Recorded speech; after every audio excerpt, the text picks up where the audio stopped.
안녕하세요. 방중호 야구보 신부입니다. 네, 오늘 네 번째 신앙교육 시간 공룡은 왜 성경에 등장하지 않아요? 라는 주제로 오늘 신앙교육을 할 예정입니다.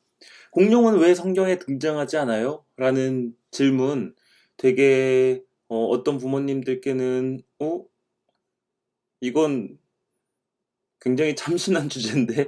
라고 생각하실 분들도 계시고 어떤 분들은 이거 우리 아이가 물어봤던 건데? 라고 생각하실 수도 있을 것 같아요.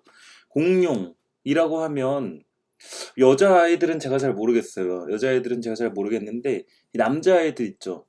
남자아이들 중에서도 특히 초등학생 친구들 혹은 뭐 특히 저학년일수록 어쩌면 유치원 뭐 이런 유치원 들어가기도 전에 그 아이들이 이제 남자아이들 공룡에 굉장히 이제 환장하거든요.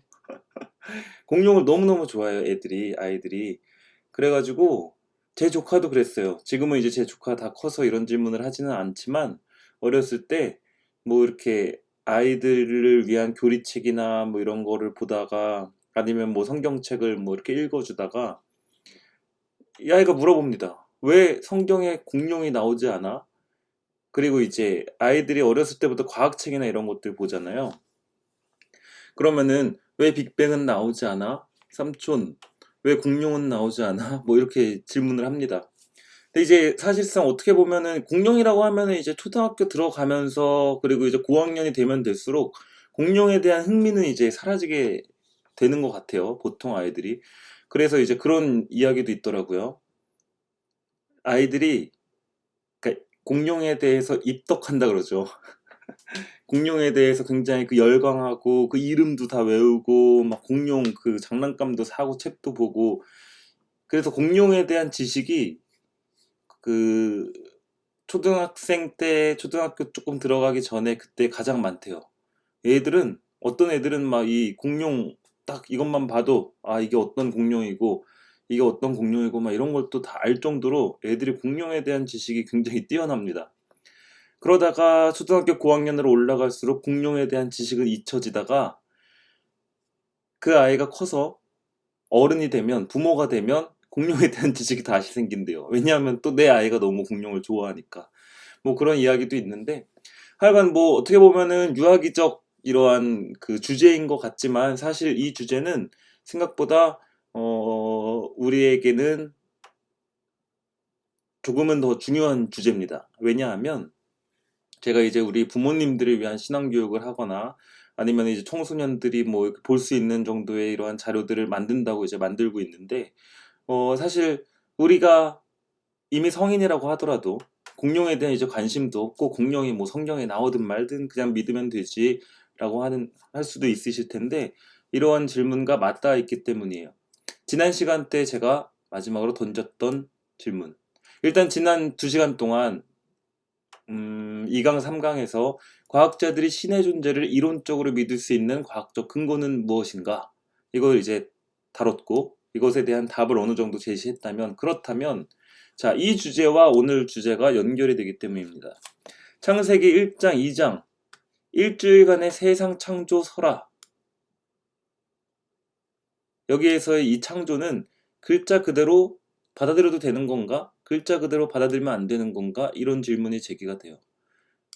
네. 왜냐하면 그 첫째 날에 뭘 만들고 둘째 날에 하느님께서 뭘 만들고 그 다음에 보기가 좋았고 그 다음에 결국에 인간까지 만드시는데 첫째 날, 둘째 날, 셋째 날 분명히 우리가 지난 시간까지 진화론에 대해서도 뭐 이렇게 보고 과학자들이 뭐 빅뱅을 통해서 어떻게 이러한 것들을 우리가 또 하느님의 이러한 창조 의지 이러한 것들을 이제 해석하는 방법을 들여다봤다면 간단하게 그렇다면 분명히 인간은 진화의 산물이고, 어, 우주에 커다란 충돌이 있었고, 빅뱅이 있었고, 거기에서 이제 뭔가가 탄생이 되고, 그 다음에 이제 정말 그 오랜 시간에 거쳐서 인간이 지금 이 자리까지 오게 된 건데, 성경에서는 분명히 첫째 날, 둘째 날, 셋째 날, 이게 만들고, 마치 일주일 안에 이 세상을 다 창조하시고, 오케이, 마지막 인간, 끝. 이렇게 하신 것처럼 느껴지거든요. 그러면 이거 어떻게 받아들여야 되죠? 라는 질문을 아마 한 번쯤 받아보셨거나 아이들을 통해서 받아보셨거나 아니면 이거 어떻게 생각해야 되는 거지? 라고 생각하다가 그냥 이제 너무 그냥 그래 뭐 믿으면 되지 라고 넘어가신 분들도 계실 것이고 아니면은 뭐 나름대로의 답을 찾으신 분들도 계시겠지만 어쨌든 이 질문과 오늘의 주제 왜 성경에 공룡은 등장하지 않아요? 사실상 같은 맥락의 주제라는 생각이 듭니다. 자, 그 다음에 이제 저희가 아직 해결하지 못한 문제가 있는데 이것은 이제 다음 시간, 다다음 시간에 차차 보기로 하고 오늘은 결국에는 이제 창조론, 조금 뭐 신학적인 용어로는 창조론이라고 하는데 이것에 대해서 조금 들여다보는 시간을 가지도록 할게요. 자, 아마 아이들이 많이 이런 질문을 했을 거예요. 처음에도 이야기했었지만 신의 존재를 이론적으로 어떻게 증명할 건데? 라는 사춘기 아이들의 이러한 질문이 있을 수 있고 성경에서 그러면은 그건 과학적이지 않은데 일주일 안에 어떻게 하느님이 하루하루 만들고 그럼 진화는 뭐야? 라는 질문을 이제 받으셨을 텐데 그러면 부모님들은 뭐라고 하세요? 야, 그냥 믿어 라고 하실 수도 있고 아니면 이렇게 말씀하실 수도 있을 것 같아요. 내가 가만히 보니 네놈 머릿속에는 마구니가 가득 찼구나. 네.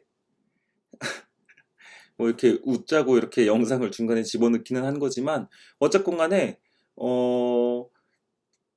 그냥 믿어. 하느님 계셔. 내가 알아. 네, 전에도 한번 이런 이야기 드렸던 것 같은데 어쨌든 그런 식으로 이제 그냥 접근을 하시는 분들도 많이 계실 거예요. 그러나 사실 그렇게 대답을 하다 보면 아이들의 신앙은 뭔가 자리 잡지 않게 되고 그렇기 때문에 그렇다면 우리가 이걸 어떻게 설명할 수 있을까? 물론 이제 제가 막 설명을 드리는 것처럼 아이한테 막 이렇게 뭔가 조금 더 구체적으로 막뭐 어떤 용어를 써가면서 대답해 주실 수는 없겠죠. 그래서 오늘은 제가 이거를 설명을 간단하게 드리고 그렇다면 우리 아이에게 어떻게 신앙교육을 하면 좋을까까지 오늘은 조금 제시해 드리도록 하겠습니다. 생각보다 간단한 문제입니다. 자, 어쨌든 그러면은 일단 창세기의 시간 개념을 볼게요. 제가 아까 말씀드렸던 첫째 날, 둘째 날, 셋째 날 이 창세기 1장 1절부터 바로 들어가는 내용인데 일단 간단하게 보도록 하겠습니다.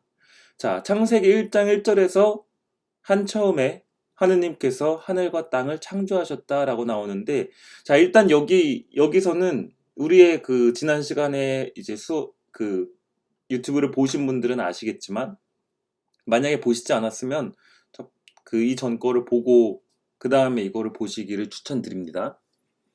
자, 처음에 하느님께서 하늘과 땅을 창조하셨다. 이것은 우리 유신론적 진화론을 주장하는 과학자들의 말과 크게 다르지 않아요. 상충되는 부분이 없어요. 하느님께서 이 우주의 폭발을 빅뱅, 우주 대폭발을 일으켜서 지구를 만들었다라고 한다면 창세기 1장 1절은 일단 상충되지 않습니다.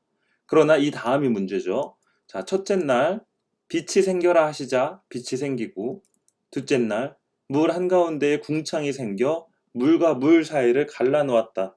그러니까 이제 하늘이에요, 하늘.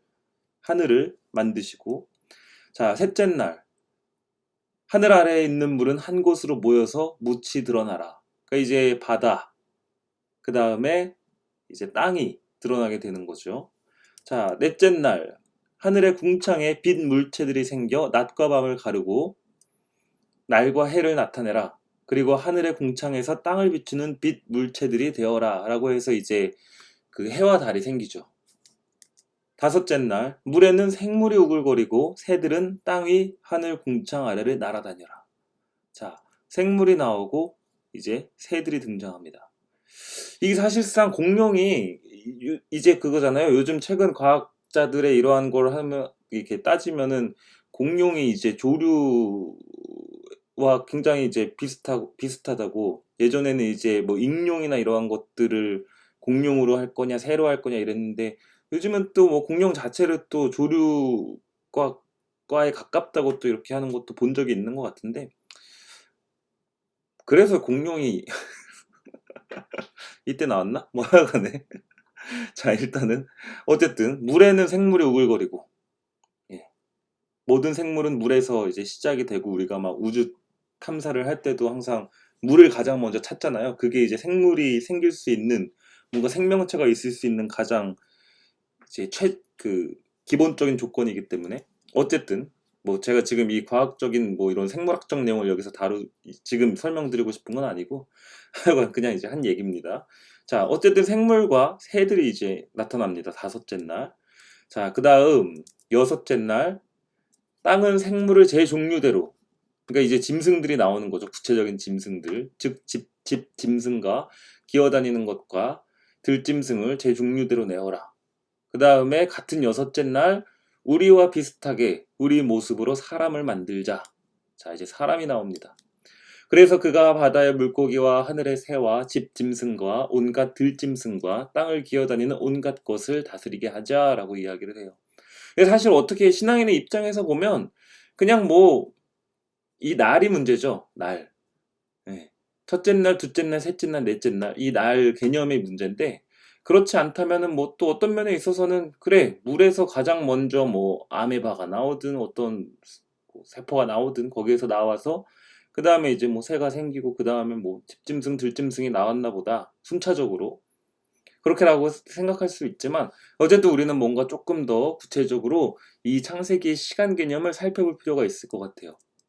제가 자꾸 지난 시간 때도 말씀을 드렸지만 정말 오늘은 정말 이제 어렵지 않습니다. 네. 그러니까 이제 그냥 마치 그냥 우리가 무슨 다큐멘터리를 본다거나 교양 수업을 듣는 것처럼 그냥 이거 간단하게 보시면 될 것 같아요. 그리고 일곱째 날 마지막 날 하느님께서 하시던 일을 이렛 날에 다 이루셨다. 그분께서는 하시던 일을 모두 마치시고 이렛 날에 쉬셨다라고 이야기를 합니다. 그러니까 여기에서 이제 일주일의 개념이 이제 탄생이 되고 안식일 개념이 여기에서 나오고 우리가 지금 이야기하는 주일 개념이 나오죠. 하느님께서 조금 세상을 조금 더 타이트하게 한 4일 만에 다 만들고 한 5일, 6일, 7일, 한 3일 쉬셨다라고 성경에 나왔으면 우리가 지금 금토일을 쉬고 있을까요? 어쨌건 간에 일단 성경에서는 이렛 날에 쉬셨다라고 이야기합니다. 여기까지 보면은 아이들의 입장에서는, 그리고 이제 뭔가 이성적으로 생각하고자 하는 그러한 뭐 청소년들이든 어른들이든 왜 공룡이 나오지가 않아요. 공룡이 지금 그야말로 이 세상에서 이 지구를 딱 지배하고 그야말로 정말 주름 잡던 그러한 동물인데 억울. 네. 공룡 입장에서 얼마나 억울하겠어요. 아씨 나도 방귀깨나 꼈는데 지구에서라고 했는데 애들이 또 심지어 날 좋아하는데 성경에선 다루지 않습니다. 억울하죠. 자, 그렇다면 이 모든 것들을 어떻게 우리가 설명할 수 있을까에 대해서 오늘은 생각해 보도록 할게요. 자, 창세기의 시간 개념을 보자면 일단 공룡이 나오지 않죠. 조금 아까 말씀드렸듯이. 그리고 분명히 우리는 진화론을 믿고 이제 진화론을 통해서 우리가 지금까지 이렇게 뭐 불필요한 것들은 덜어내고 지금까지 필요한 것들을 취해서 뭐 현재도 뭐 진화하고 있다고 보는 거고. 어쨌든 진화론적 입장에서 공룡 나오지 않는 건 그렇다 쳐요. 공룡이야 뭐 그렇다 쳐요. 사람이 아니니까. 인류의 조상도 나오지 않습니다. 아담이 침팬지의 모습이었는지 원숭이의 모습이었는지 어떤 모습이었는지 인류의 조상도 나오지 않아요. 분명한 건 과학적인 그러한 측면들을 전혀 다루고 있지 않습니다. 그 세 번째, 1장과 2장의 창조설화가 달라요. 인간이 만들어진 이야기가 다소 차이가 납니다. 이 세 가지를 봤을 때 그렇다면 성경을 어떻게 받아들여야 되지? 라고 질문이 제기가 될 수 있죠. 그 1장과 2장의 창조설화가 다른 건 조금 이따가 이어서 우리가 오늘 수업의 말미에, 오늘 강의의 말미에 잠깐 말씀드리도록 할 거니까 일단 넘어가고, 그렇다면 공룡과 인류의 조상으로 우리가 과거를 한번 짚어보도록 하겠습니다. 오늘은 뭔가 이렇게 지난 시간처럼 이 세상에 똑똑하다 하는 그런 학자들을 너무 많이 불렀더니 내용이 좀 지루하고 어려울까봐 오늘은 이제 그냥 여러 가지 이런 이론들을 토대로 정리만 해서 보여드리도록 할게요. 막 사람 이름 나오고 막 꼬부랑말 나오고 그러면 재미없잖아요. 어쨌든 자, 진화에 개입된 시간, 이라고 했을 때, 자, 우리가 이제 이 지구의 역사를 45억 년으로 잡습니다. 제가 지금 보여드리고자 하는 건 이 45억 년을 24시간으로 환산했을 때, 하루 24시간으로 판단했을 때, 과연 몇 시쯤 뭐가 탄생하고 몇 시쯤 뭐가 탄생하고를 보는 거예요. 그러니까 이제 성경이랑은 상관없이 지금 과학적으로, 네. 이렇게 뭐 지질학적으로, 과학적으로, 생물학적으로 하여간에 이제 그런 쪽으로 접근을 한다면, 자, 일단 지구의 탄생이 이제 1분, 오전 12시 1분에 지구가 탄생합니다. 그러니까 빅뱅, 지구가 탄생이 되고, 새벽 3시 30분 생명체가 출현해요. 생명체가 출현하고 이제 다세포 생물로 서서히 진화하기 시작합니다. 자, 저녁 9시가 되어 갑자기 굉장히 오랜 시간이 걸리죠. 굉장히 오랜 시간 동안 생명체가 출현한 이후로 서서히 진화하는 시간이 이렇게나 오래 걸립니다. 자, 그리고 오후 9시, 저녁 9시에 캄브리아기 폭발 후에 공룡이 이제 출현하게 돼요. 근데 이 캄브리아기가 뭐냐고 하면 이제 이거 지구의 이제 그런 역사라고 우리가 봤을 때 지질학적으로 우리가 연구한 결과, 자, 여기가 이제 캄브리아기 폭발인데 어려운 내용 아니에요. 자꾸 또 뭐래 그러고선 끊을까봐 제가 이러고 있는데 하여간에, 자, 캄브리아기가 뭐냐 하면 그 지구의 역사를 45억으로 잡았을 때 이제 5억 4,200만 년 전에 시작해서 4억 8,830만 년 전까지, 그냥 5억 4억으로 잡을게요. 그러니까 자, 5억 년 전에서 4억 년 전까지 지질학적으로 봤을 때 갑자기 다양한 동물 화석이 막 출현합니다. 네. 그래서 이거를 이제 캄브리아기 폭발이라고 이야기를 하는데, 이때 여기 보면은 좀 이상하게 생긴 동물들 있죠. 네. 그림으로 잘 보이실지 모르겠지만 눈도 5개 달려 있고, 그 전형적으로 삼엽충이 이 캄브리아기의 생물인데, 이거를 봤을 때 이거는 이제 창조론적으로 하느님의 창조를 주장하는 사람들, 뭐 진화론을 주장하는 사람들도 공통적으로 이것에 대해서는 이견이 없습니다. 캄브리아계 폭발이라는 이 시기에 갑자기 다양한 동물 화석이 막 생겨나기 시작해요. 이것들이 막 발견이 됩니다. 그 이전 거는 발견되지 않아요. 그래서 이때 어쨌든 어떠한 이유인지는 몰라도 그것을 이제 하느님의 섭리라고 이제 그리스도인들은 그렇게 이야기를 하겠죠. 어쨌건 간에 어떠한 연유든 간에, 제가 지금 여기에서 뭐 우리가 지난 시간까지 다 그 주제를 다뤘으니까 어떤 하느님의 개입이나 의지 이런 것들은 넘어갈게요. 어쨌든 자, 이 시기에 캄브리아기 폭발, 이 시기가 지나고 이제 공룡이 이제 출현합니다.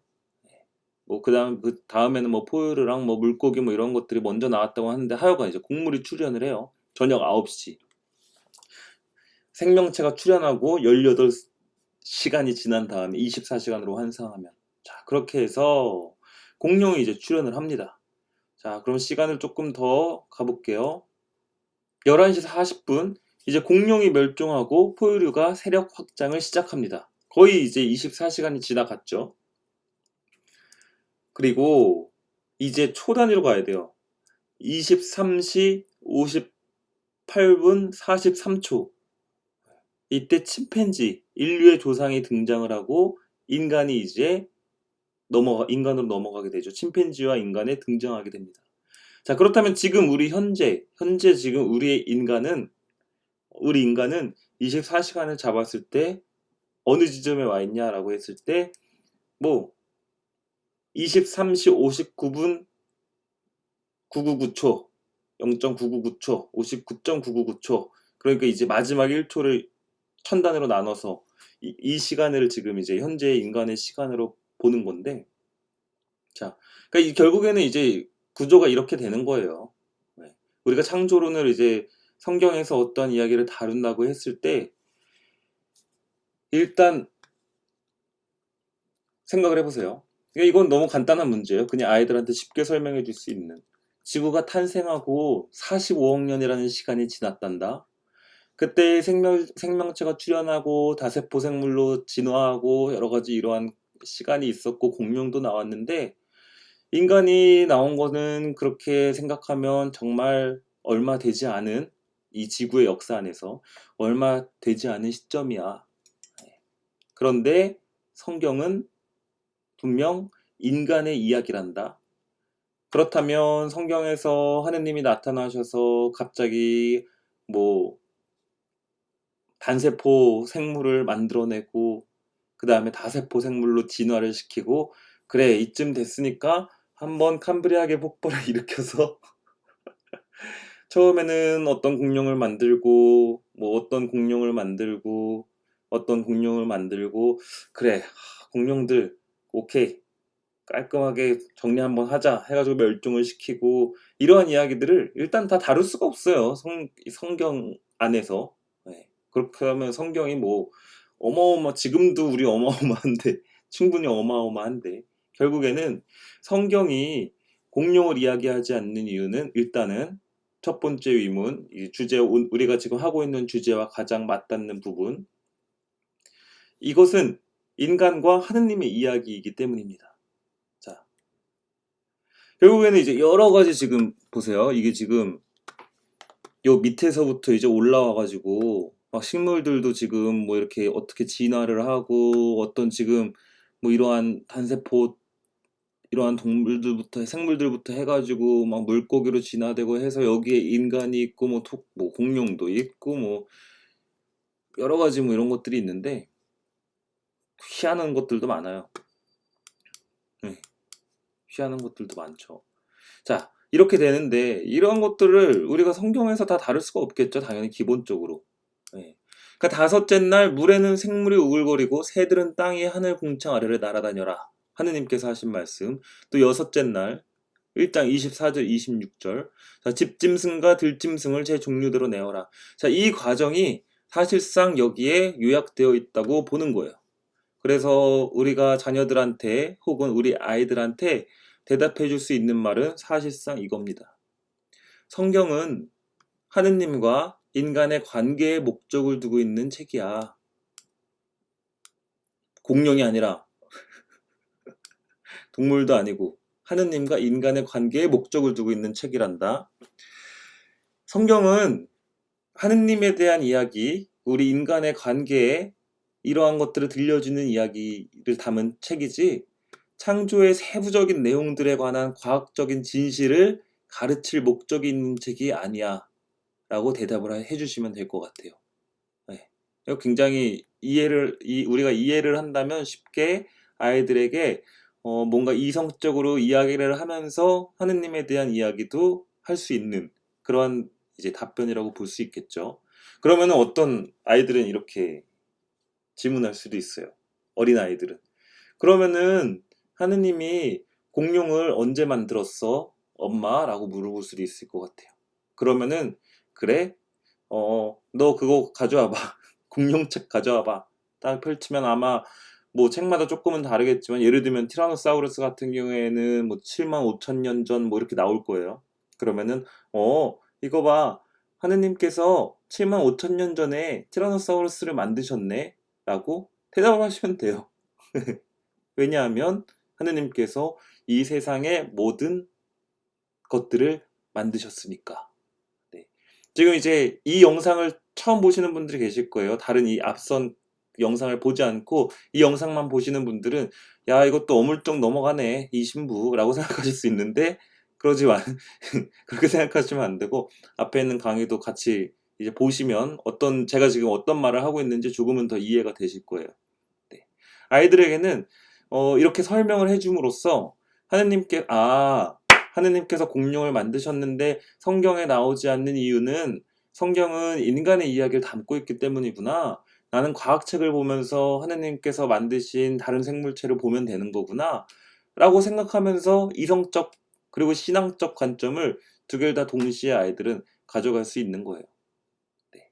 그래서 일단 여기까지 이 설명은 마치고 문제는 이제 아까 말씀드렸던 이 첫 번째 날, 두 번째 날, 세 번째 날. 이 날짜 개념의 문제입니다. 날짜 개념의 문제.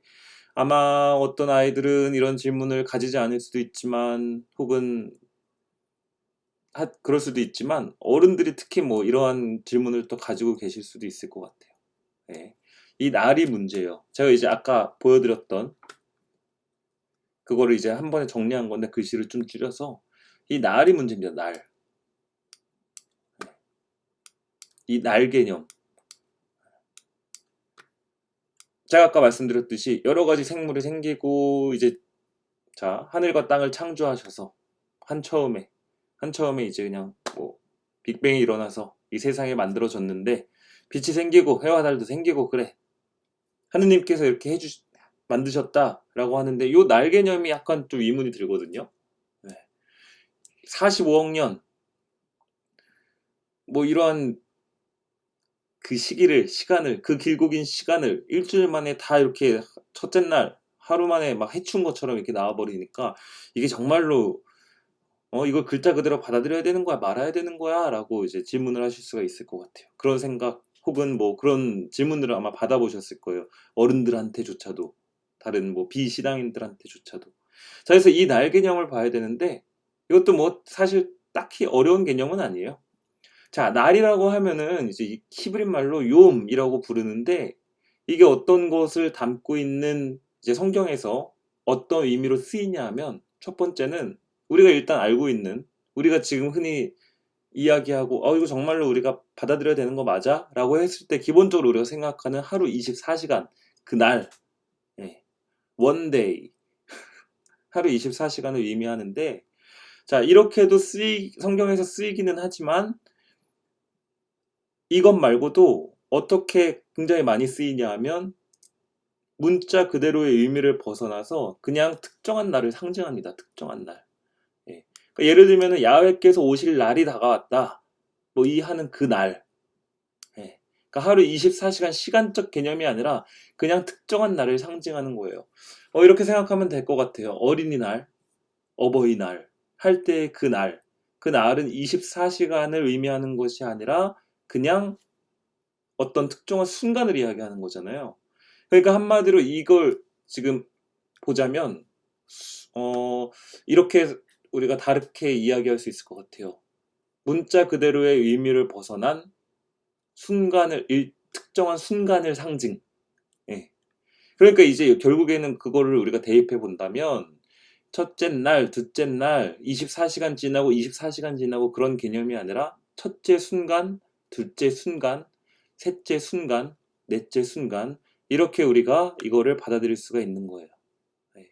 그렇게 되면 굉장히 이 이야기가 어떻게 보면 이론적인 이야기가 됩니다. 아까 웃으면서 제가 농담처럼 이야기를 했지만 물에서 가장 먼저 생물이 우글거리고 그러니까 사실상 이 성경이 쓰여지고 이제 뭐 문헌들이 종합이 되고 할 때는 우리가 과학적인 이러한 것들을 쉽게 판단하고 현재 우리가 지금 가지고 있는 기술이라든지 이러한 이론들이 전혀 정립되지 않았음에도 불구하고 어느 정도 순서가 드러나요.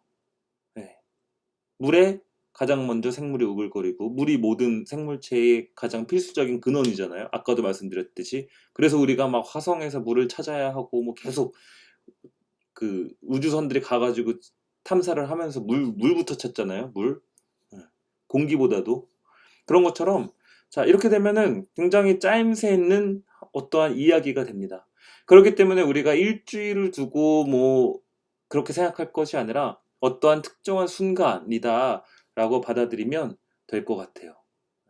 이것도 어떻게 보면은 아이들한테 굉장히 간단하게 설명할 수 있을 것 같아요. 히브리어를 엄마가 공부를 했는데 말이야. 욤이라고 부른단다. 그것은 하루에 24시간을 의미하기도 하지만 어떤 특정한 순간을 의미하는 말이기도 해. 근데 이제 우리가 한국말로 번역할 때 이렇게 어쩔 수 없이 이렇게 되는 건데 그러한 것들을 잘 우리가 기억할 필요가 있을 것 같습니다. 그래서 아우구스티누스 성인은 이렇게 이야기를 했어요. 아우구스티누스 성인이라고 하면 한 번쯤 들어보셨을 법한 세례명이기도 할 텐데 네, 굉장히 교회 박사 4대 교회 박사 안에 들어가는 여러 가지 우리가 지금 알고 있는 신학 적인 교리들이라든지 이런 것들을 정립하신 분입니다. 자, 신국론에서 이렇게 이야기를 해요. 의심할 여지 없이 세계는 시간 속에서 만들어진 것이 아니고 시간과 더불어 만들어졌다. 그러니까 이미 우리에게 주어진 시간이 있고 거기에서 하느님이 그 시간 안에 시간 속에서 만든 것이 아니고 하느님께서 세상을 창조함과 동시에 시간도 함께 만들어진 거예요. 그래서 우리가 창조론에서 그 창세기에서 볼 수 있는 여섯 번째 날, 일곱 번째 날 이런 것들이 어떤 양상을 갖는지 우리는 생각해내기 참으로 어렵다 못해 차라리 불가능하며 말로 표현하기는 더욱 어렵다라고 이야기를 해요. 그러니까 결국에는 이제 우리가 나를 24시간이 아닌 그 어떤 순간이라고 봤을 때 이러한 것들이 하느님의 시간 안에서 어떤 양상을 갖는지 사실상 우리는 알 수 없죠. 우리가 과거로 돌아갈 수 이 세상이 창조된 그 순간으로 정말 그 타임머신을 타고 여행을 가지 않는 이상 그것은 그냥 성경에서 드러내는 우주의 섭리를 의미하는 이야기라고 보시면 됩니다. 자, 그리고 베드로 후서 3장 8절에는 이렇게 이야기가 나와요. 주님께는 하루가 1000년 같고 1000년이 하루 같습니다. 하느님의 시간을 이제 우리 인간이 어떻게 알겠어요? 이것을 알게 되는 순간 그 하느님은 하느님이 아니죠. 신이 아니에요. 인간이 온전히 다 파악하고 막 이렇게 할 수 있는 그러한 하느님이 계시다면 그건 더 이상 신이 아닙니다. 신은 시간 밖에 존재하며 시간에 구속되지 않는 전지전능한 분이라는 것. 그렇기 때문에 우리는 창세기를 받아들일 때 어떠한 첫째 날, 둘째 날 이러한 것들을 순간으로 받아들여야 된다는 것을 기억하시면 될 것 같아요. 자, 문제는 이제 1장과 2장의 창조설화가 다르다고 말씀을 드렸는데 이 창세기 1장 1절부터 2장 4절까지의 인간을 창조하는 모습이랑 창세기 2장 4절에서 2장 25절에서 이렇게 이야기하는 모습은 조금 달라요. 왜냐하면 이게 그 창세기 1장 1절부터 2장 4절까지 이야기가 제가 앞서 말씀드렸던 첫째 날, 둘째 날, 셋째 날 이 이야기가 이제 재관계 문헌에 속하는 이거고 그 다음에 나머지 창세기 2장의 부분은 야훼스특의 문헌인데 결국에는 이제 문헌이 다릅니다. 재관계 문헌과 야훼스특의 문헌인데 이 재관계 문헌이라고 한다면 일단 예루살렘 성전 재관들이 이제 쓴 건데 이제 가장 후대의 그러한 사료들이고 그 다음에 이제 야훼스트 같은 경우에는 이제 하느님을 야훼라고 부르는 이제 기원전 950년 정도 솔로몬 시대 때 이제 쓰여진 이러한 문헌이라고 볼 수 있는데 이 두 개를 이제 같이 보고 두고 이제 조합이 돼서 이제 우리 성경이 이제 그들의 전통 안에서 자리를 잡게 되고 우리한테까지 성전이라고 하죠. 성경과 성전 여러 가지 이제 전승을 통해서 또 우리에게 남겨진 이러한 문헌들이라고 볼 수 있는데 일단 우리가 보면 첫째 날, 둘째 날 요거는 인간 창조의 과정에 대해서 사실 언급하지 않아요. 왜냐하면 이건 지금까지 말씀드린 것과 연결되는 부분인데 인간 정신이 도달하지 못하는 비밀, 아우구스티누스 성인이 이야기한 것처럼 이거를 보존하기 위해서 다소 유보적인 입장을 취하고 있습니다. 이 문헌이. 그래서 인간이 창조된 사실, 그것을 분명히 명시하고 그 목적이 무엇인지를 세상을 다스리고 하느님으로부터 그러한 것들을 위임받는 그러한 것들을 강조하는 역할을 가지고 있고 그 다음에 야훼스특의 문헌은 조금은 더 사건이 어떻게 발생하였는가를 기록하고자 하고 이제 자연과학을 증명하는 거 아니에요. 그렇다고 해서 신학적으로 봤을 때 하느님의 본성과 권능, 인간의 고귀함을 강조하는 게 목적인데 제가 이제 요 앞 재관계 문헌만 말씀을 드렸으니까 첫째 날, 둘째 날 그 내용이잖아요. 그럼 창세기 2장의 내용을 간단하게 보면 이거예요. 하느님께서 흙의 먼지로 사람을 빚으시고 그 코에 생명의 숨을 불어넣으시니 사람이 생명체가 되었다. 네. 그리고 이제 에덴 동산 이야기가 나오는데 이게 야훼스특의 문헌입니다. 그 야훼스특의 문헌 같은 경우에는 약간 이제 하느님을 인간의 모습으로 묘사하고 하느님과 인간의 이야기를 다루는 책이라고 했잖아요. 성경이. 그 친밀성, 내재성을 강조합니다. 그래서 신학적으로 봤을 때 자연과학을 증명하는 책은 절대 아니고 하느님의 본성과 권능 그리고 하느님의 모상이라고 하죠. 하느님과 같은 모습으로 태어난 인간의 고귀함을 강조하는 게 목적이기 때문에 이 두 가지 이야기가 다르다기보다는 사실 차이가 있는 거죠. 예, 설명하는 그거에 따라서 차이가 있는 것입니다. 그렇다고 해서 이 두 가지가 완전히 다른 이야기를 담고 있거나 상충되는 이야기를 이제 그런 건 아니고 어느 정도 차이가 존재한다라는 의미에서 제가 창조설화가 다르다라고 했는데 정말 이제 어린아이들은 또 이렇게 질문할 수 있어요. 정말로 하느님께서 인간은 진화를 했는데 그게 우리는 그렇게 배우고 있는데 왜 흙의 먼지로 사람을 빚고 거기에 숨을 후 불어넣어? 왜 나를 이렇게 만들었어? 이렇게 빚었어? 하느님이 좀 더 예쁘게 빚어주시지? 라고 생각하는 친구들은 없겠죠. 뭐 하여간에 이제 사춘기 친구들은 그렇게 생각할 수도 있는데 하여간에 어쨌든 간에 자 이것의 목적은 이 7장 2장 7절이라고 했을 때 이것만 봤을 때 굉장히 비과학적인 것 같지만 이것은 사실상 자연과학을 증명하는 책이 아니에요. 성경은 신학적으로 봤을 때 하느님의 본성과 권능 정말로 인간을 창조하신 그것이 이제 과학의 힘을 빌리자면 진화론을 통해서 우리가 이렇게 생성이 되었다고 했을 때 우리에게 생명의 숨을 불어넣으시고 당신의 모상으로 창조한 그러한 것들을 강조하는 목적을 가지고 쓴 책이 창세기 2장 4절부터 25절까지 이야기다라고 생각을 하시면 될 것 같습니다. 자, 그럼 이제 시간이 다 됐죠. 우리는 과학자들이 신의 존재를 이론적으로 믿을 수 있는 과학적 근거를 마련했고 세상 창조 설화 이것에 대해서 봤어요. 그렇다면 우리는 다음 시간에는 인간의 악한 행동, 이러한 면죄부, 마녀 사냥, 이러한 오류는 왜 파생되는지에 대해서 알아보는 시간을 갖도록 하겠습니다. 자, 그러면 이제 오늘은 공룡은 왜 성경에 등장하지 않아요? 라는 주제를 다뤘고 비가 많이 온다고 했는데 오늘 어린이 미사 때 또 교리도 시작하고 우리 이제 교리실로 아이들이 가지는 않고 지난 시간에 영상 보여드렸고 소개해드렸던 것처럼 전체 교리를 길지 않게 20분 정도 아이들이 성당에 앉은 상태에서 초등부 아이들 같은 경우도 중고등부 같은 경우에는 다음 주부터 그렇게 교리를 선생님들이 돌아가면서 전체 교리를 해주실 겁니다. 자, 그렇게 해서 또 아이들이 제가 이렇게 하는 거는 어머니들 교육이고 아이들은 또 아이들 수준에 맞는 또 새로운 신앙 교육을 기본적인 지식들을 쌓아나갈 수 있도록 저희가 노력할 테니까 아이들과 함께 성당에서 뵙도록 하겠습니다. 그리고 교리를 개학하기 때문에 제가 작은 선물도 준비했어요. 네.